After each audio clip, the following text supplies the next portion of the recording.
أعوذ بالله من الشيطان الرجيم. بسم الله الرحمن الرحيم. حاميم تنزيل من الرحمن الرحيم. كتاب فصلت آياته قرآنا عربيا لقوم يعلمون بشيرا ونذيرا فأعرض أكثرهم فهم لا يسمعون.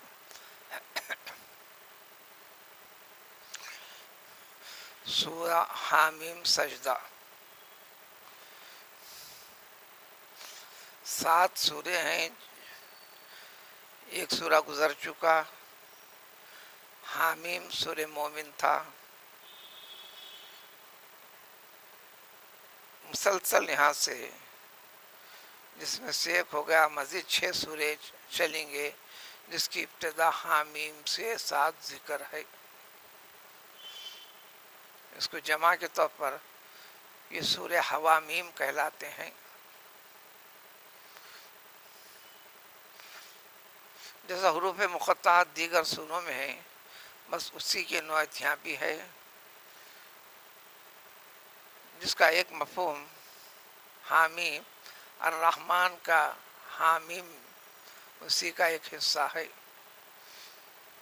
یعنی اللہ تعالیٰ کی ذات. دوسرے مفہوم میں حامیم اس کی وضاحت بعض روایتوں میں ملتی ہے. حم الامر وجاء النصر فعلینا لا ینصرون.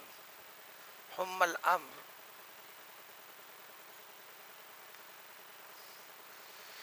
جو کچھ اللہ تعالیٰ کو تقدیر بنانا تھا، لکھنا تھا، طے کرنا تھا کائنات کے بارے میں، ہر چیز کے بارے میں، سب کچھ ہو چکا، سب اسی کے مطابق چلے گا.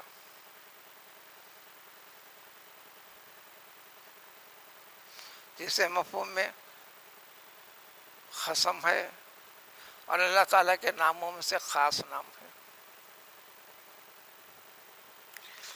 ناموں کے بارے میں اس سے پہلے ذکر کئی مرتبہ کیا جا چکا، یہ جاننا چاہیے.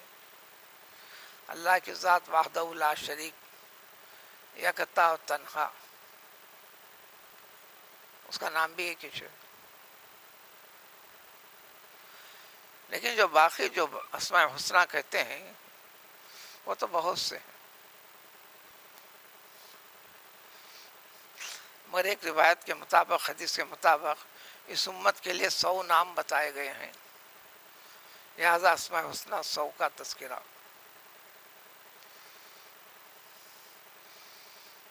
ورنہ طویل تفصیل حدیث میں اللہ تعالیٰ کے اسماء مبارکہ 1000 ہیں.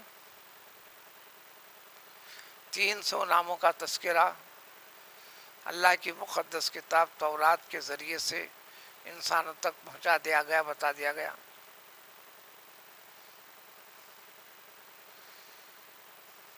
زبور کتاب کے ذریعے سے 300 نام، 600 ہو گئے.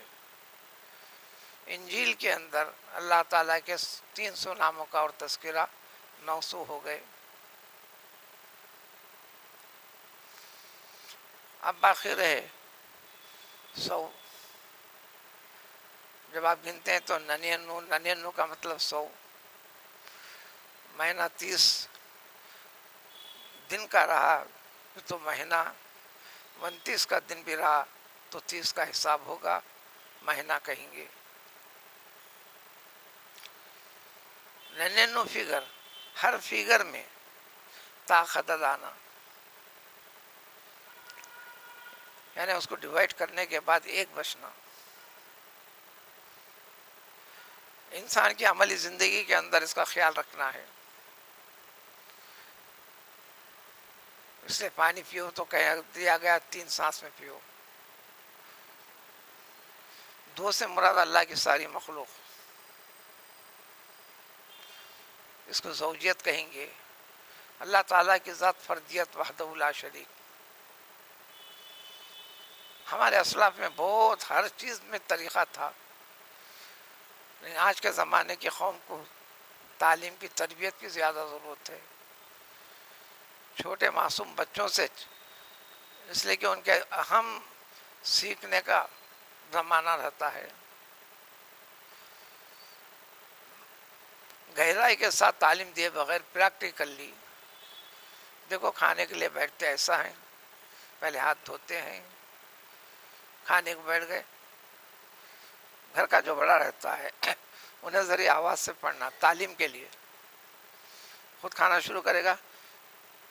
اسی طرح دعوتوں کے اندر بھی یہ طریقہ اختیار کرنا. لوگ پڑھتے نہ پڑھتے، آپ پڑھیے کہیں تو انسان ڈائریکٹ جلدی قبول نہیں کرتا. انڈائریکٹ تعلیم کا ایک طریقہ ہے، اپن آہستہ سے ذرا آواز ٹیبل والوں کو سنائی دیا جیسا بسم اللہ الرحمن الرحیم، انڈائریکٹ آپ نے تعلیم دے دی اسلام کی، پیام خداوندی کو پہنچا دیا.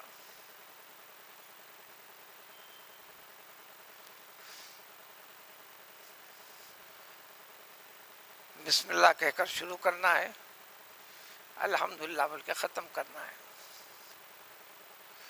ہمارے اسلاف کے اندر کوئی بھی جب دیتے تو تاخدت میں، اس کو سعودی مملکت قدیم سے آج بھی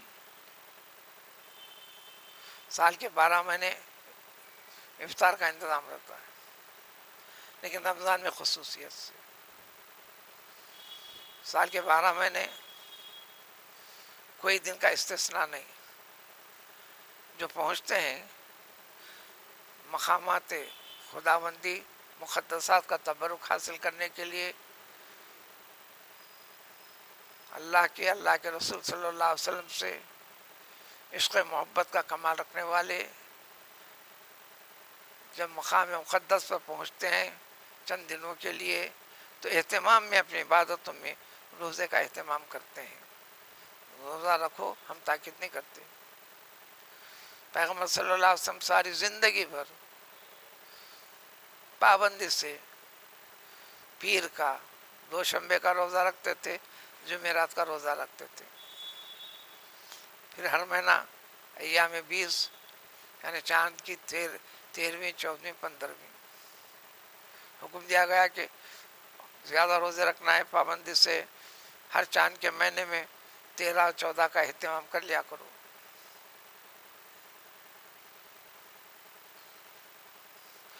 پیغمبر صلی اللہ علیہ وسلم سے چونکہ جب کوئی چیز کرتے تھے سمجھنے کے لیے صحابہ کرام رضوان اللہ تعالی علیہ مجمعین ہر بات کی وضاحت طلب کرتے تھے.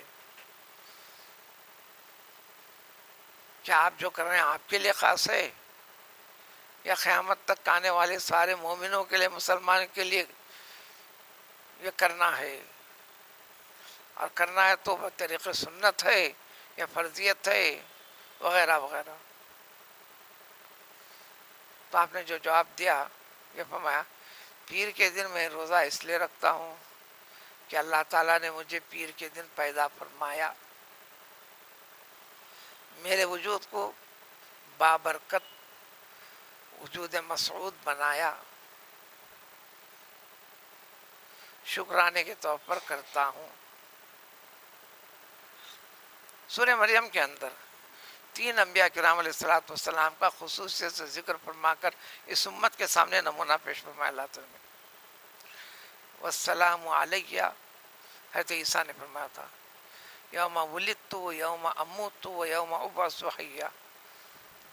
حضرت زکریا نے فرمایا تھا، حضرت یحییٰ نے فرمایا تھا والسلام علیہ یوم ولد و یوم یموت و یوم یحیا. یعنی ہر انسان کے لیے اس کا پیدائش کا دن اس کے لیے برکت والا ہے، لیکن اس برکت کو اس کو دوسرا رخ دیتے ہوئے یہودی تو مسلمان ہی تھے نا، یہودی مسلمان ہی تھے نا. آج جو اپنے آپ کو دعویٰ ہے کہ حقیقی صحیح طور پر مذہب پرست، صحیح دین اور جنت کے حقدار ہم ہیں. یہودیوں کا دعویٰ، نصرانیوں کا دعویٰ صحیح مسلمان، صحیح جنت کے حقدار ہم ہیں. اس لیے قرآن نے ذکر کر کے واضح فرمایا قالت الیہود والنصارى قالوا لن يدخل الجنة الا من كان هودا او نصارى. یہودی کہتے ہیں کہ صرف جنت کا حقدار کوئی ہے، صرف یہودی ہی جنت میں جائیں گے، باقی سارے کے سارے انسان دوزخ میں جائیں گے. نصرانیوں کا آج بھی دعویٰ ہے، اور ان کی مشنری تبلیغ میں بھی ذرا جائزہ لیجئے، بیٹھ کے دیکھیے، بس اسی عقیدے کی پختگی پیدا کرتے ہیں۔ آپ کو جنت حاصل کرنا ہے، مرنا تو پکا ہے، ہمیشہ والی زندگی ہے۔ یہودی تبلیغ نہیں کرتے، ان کا دعویٰ ہے خاص نسل حضرت یعقوب علیہ السلام، اس لیے انہوں نے ایک اصول بنا لیا، حقیقی انسان اللہ تعالیٰ نے جو پیدا کیے ہیں صرف یہودی ہیں، مابقی دنیا کے سارے انسان یہودیوں کے غلام ہیں، خادم ہیں۔ لہذا یہودی ان تمام کو کسی کو مارتا ہے، کوئی سوال نہیں کرنا، کوئی قابل پرسش نہیں، انہوں نے اپنے طور پہ لکھ بھی لیا۔ اللہ نے فرمایا تلک امانیہم، یہ کس بنیاد پہ کہہ رہے ہیں لوگ؟ یہ ان کی اپنی تمنا ہے، خیالوں میں آگا کہہ دیا تو کیا قانون بن گیا؟ کیا انہوں نے کہہ دیا تو اللہ تعالیٰ ان کے فیصلے کا پابند ہو گیا؟ بلکہ جنتی کون ہوتا ہے؟ بلا من اسلم وجہہ للہ، اللہ کے بتائے طریقے پر چلنا، اپنا سر تپا، ظاہر کو باطن کو ہر طریقے سے اللہ تعالیٰ کے بتائے ہوئے طور طریقے کے سپرد کر دینا، بس وہی بندہ جنتی ہے۔ اللہ نے فرمایا۔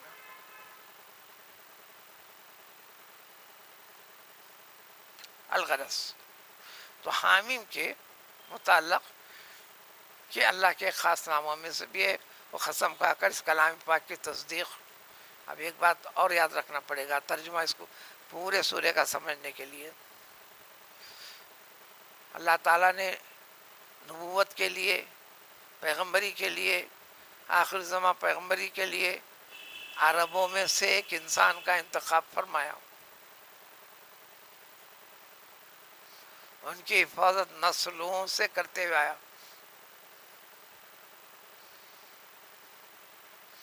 اور تخلبک فی الساجدین پارے 19 کے اندر۔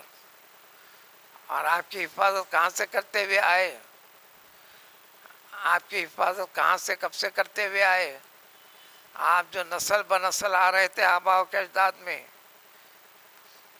آپ کے وجود، آپ کے نطفے بابرکت کو اللہ تعالیٰ حفاظت کرتے ہوئے آ رہے ہیں، اور وہ نطفہ اپنے باپ داداؤں کے سلب کے اندر بھی اللہ تعالیٰ کے لیے سجدہ ریز رہا، اطاعت و فرمانبرداری کرتا رہا۔ اب وہ تفصیل پیش نہیں کرنا ہے یہاں پر۔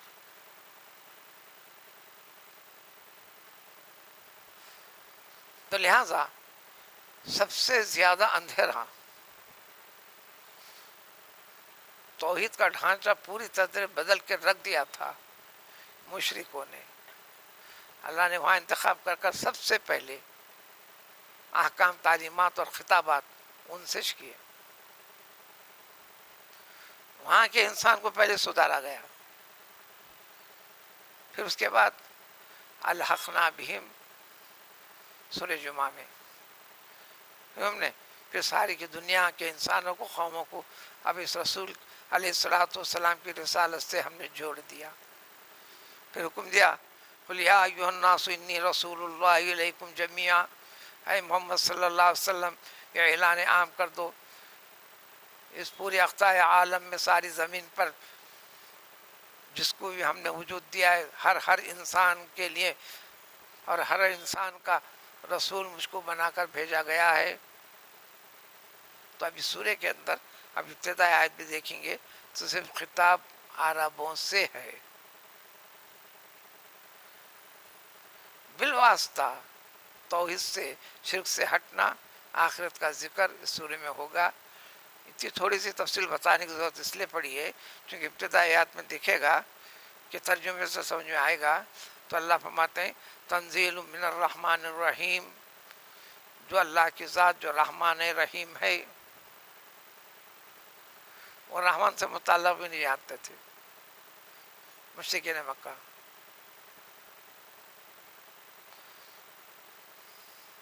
سورہ نمل کے اندر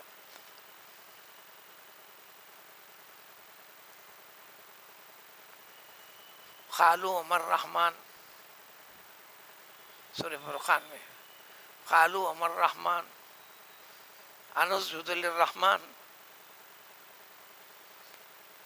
جب توحید کے ذریعے سے چیز بتا دی گئی، رحمان اللہ کے ناموں میں سے، اللہ کے کاموں میں سے، کہنے لگے یہ رحمان کیا چیز ہے؟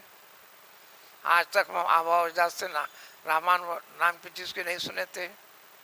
کیا تم کہہ دے تو کیا اس رحمان کے لیے ہم اس کی اطاعت کرنا، اس کو سجدہ کرنا؟ سورہ فرقان کے آیتوں میں سے.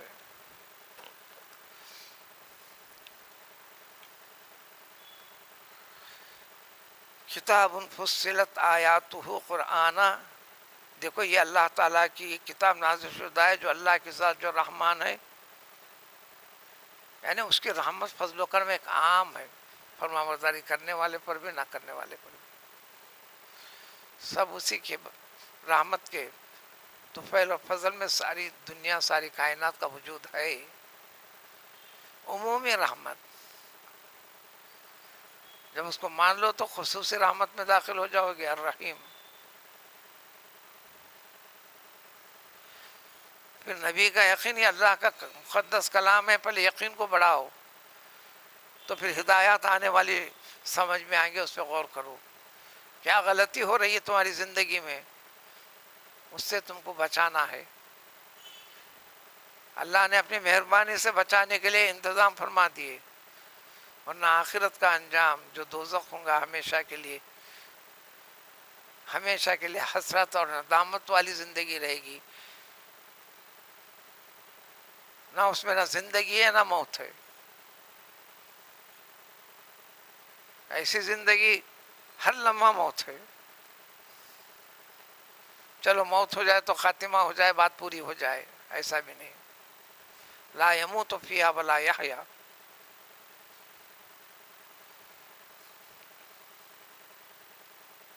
بہت پریشان ہے تو انسان کہتا ہے ہاں زندہ تو ہیں، زندہ بشکل مردہ. کتاب فصلت آیاتہ، یہ اللہ تعالیٰ کی مقدس کتاب، میرے اللہ کی ذات قسم کھا کر کہتی ہے، اس کے اندر ہر چیز کھلم کھلا تفصیل کے ساتھ ہم نے بیان کر دیا.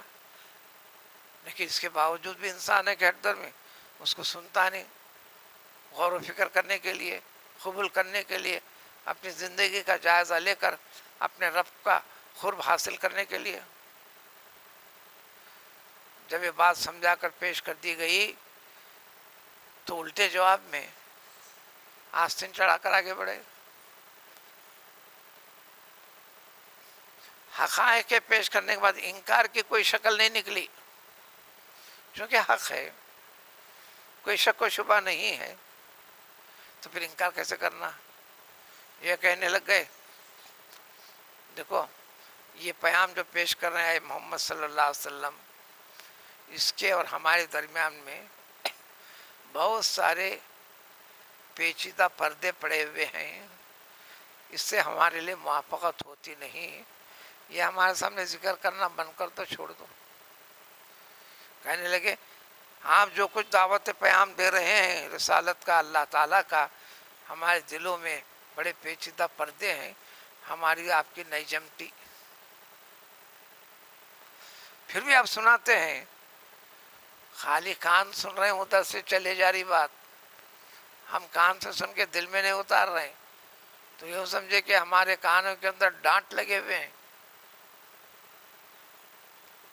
یعنی انسان سننا چاہا تو کان کے ذریعے سے پھر دل میں بٹھائے گا، نہیں سننا چاہے تو صرف آواز سنتا. آج کے زمانے میں قصت یہی ہے، کہنا سننا بہت ہو گیا. عملی جائزہ لینا ہے کرنا، جس کو اللہ نے توفیق دی وہ ہے. یہ پورے ختم ہو گئے ایسا نہیں، جب یہ ختم ہو جائیں گے تو دنیا ختم ہے. دلوں کی حالت کو، کیفیت کو پیدا کرنے والی ذات خوب جانتی ہے. وَمِن بَيْنِنَا وَبَيْنِكَ حجاب، اس طرح ہمارے آپ کے درمیان میں بہت سے پردے رکاوٹیں ہیں. یہ کہہ کر یہ تفصیلی کلام پاک کے ذریعے سے کہیں آیتوں سے، کہیں واقعات سے، کہیں حقائق سے، کہیں دنیا میں ان کے لیے اللہ کا غضب نازل کر کر برے نتائج سے ہر چیز کی وضاحت کر کے پیش کر دیا نا. پھر کریں گے، اختصار کے ساتھ آئیں گا.